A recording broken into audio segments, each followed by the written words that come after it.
మన రక్షకుడైన క్రీస్తు నామములో మీకు శుభములను వందనాలు తెలియజేస్తున్నాను. మొదటిగా మన ఛానల్ని ఎవరైనా చూస్తున్నట్లయితే వారు సబ్స్క్రైబ్ చేయండి. నాకు మీరు మరింత ప్రోత్సాహాన్ని కల్పించినటువంటి వారు అవుతారు. ప్రభునందు ప్రియమైనటువంటి దేవుని వారలారా, ఈరోజు బైబిల్లో ఒక చారిత్రాత్మకమైనటువంటి లేకపోతే ఒక వేదాంతపరమైనటువంటి కోణంలో మనం బైబిల్ని చూద్దాం. ఆదికాండము 1వ అధ్యాయము నుంచి 11 అధ్యాయాల వరకు మనము ప్రారంభ చరిత్ర అంటాం, అంటే బిగినింగ్ హిస్టరీ అంటాం. ఈ ఆదికాండము 1వ అధ్యాయం నుంచి 11 అధ్యాయాలలో మనకు ప్రధానముగా ఒక 4 థీమ్స్, మనకు 4 అంశాలు మనకు కనపడతాయి. మొదటిది క్రియేషన్, 2 కరప్షన్, 3 కండెమ్నేషన్, 4 కన్ఫ్యూజన్ అనేటటువంటి ఈ 4 విషయాలు మనకు బైబిల్లో కనిపిస్తాయి.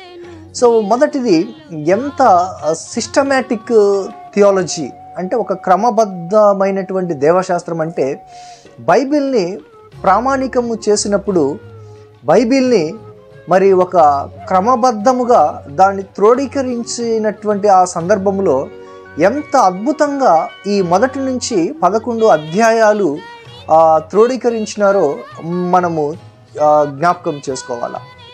ఇందులో ఒకటి సృష్టి క్రమం, ఆర్డర్ ఆఫ్ క్రియేషన్ అంటాం.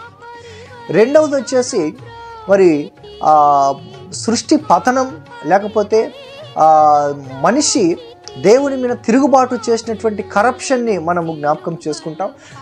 వారి యొక్క పాపాన్ని బట్టి మరి కండెమ్నేషన్ అంటే వినాశనం చేయటం, లేకపోతే దేవుడు ఈ ఫ్లడ్స్ ద్వారా, నోవహు యొక్క జలప్రలయం ద్వారా ఈ విశ్వాన్ని మొత్తాన్ని కూడా ఆయన మరి ఒకసారి ఆ పాత ప్రపంచాన్ని మొత్తాన్ని కూడా ఆయన డిస్ట్రాయ్ చేసినటువంటి ఆ యొక్క సందర్భము కండెమ్నేషన్. 4వది వచ్చేసి మనకు కన్ఫ్యూజన్ అంటాం, అంటే తారుమారు. అది మనకు ప్రజలు పేరు సంపాదించుకుందాం రండి అని చెప్పేసి ఆకాశాన్ని అంటేటటువంటి ఒక పెద్ద గోపురాన్ని, ఒక టవర్ని మనం కడదాము అనేటటువంటి ఆ యొక్క ఆలోచన వాళ్ళు కలిగి ఉన్నప్పుడు ఆదికాండం 11వ అధ్యాయంలో అంతవరకు ఈ యొక్క 4 విషయాలు మనకు కనపడతా ఉన్నాయి. కనుక ఆదికాండం 1 నుంచి 11 అధ్యాయాలు క్రియేషన్, కరప్షన్, కండెమ్నేషన్, కన్ఫ్యూజన్. ఆ తర్వాత 12వ అధ్యాయం నుంచి ఒక హెబ్రీ జాతి మూల పురుషుడైనటువంటి అబ్రహాముతో దేవుడు మరలా ఒక క్రొత్త సృష్టిని, ఒక క్రొత్త విధానములో దేవుడు ఆ యొక్క తరాల యొక్క కొనసాగింపును ఆయన తెలియచెప్పడం మనము బైబిల్లో చూస్తూ ఉన్నాం. Thank you.